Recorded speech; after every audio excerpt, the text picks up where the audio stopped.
अब मैं हर दिन को एक नई खुशी के साथ जीता हूँ।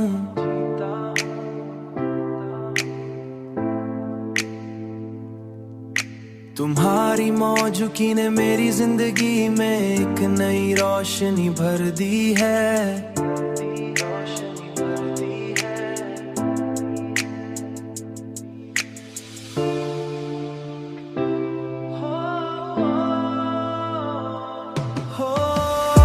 तुम्हारी मोहब्बत मेरे लिए एक नई कहानी है, एक ऐसी कहानी जो मैं पूरी शिद्दत से जीना चाहता हूँ। शायद यही वो लम्हा इंसान मोहब्बत पर यकीन करना सीखता है, और यही यकीन उसे एक नई जिंदगी देता है।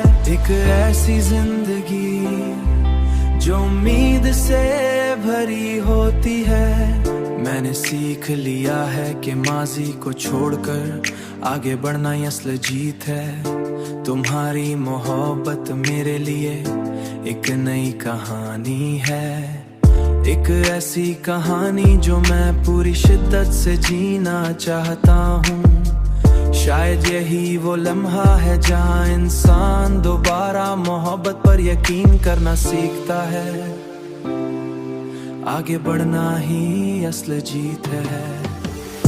तुम्हारी मोहब्बत मेरे लिए एक नई कहानी है, एक ऐसी कहानी जो मैं पूरी शिद्दत से जीना चाहता हूँ। शायद यही वो लम्हा इंसान मोहब्बत पर यकीन करना सीखता है, और यही यकीन उसे एक नई जिंदगी देता है। एक ऐसी जिंदगी जो उम्मीद से भरी हो।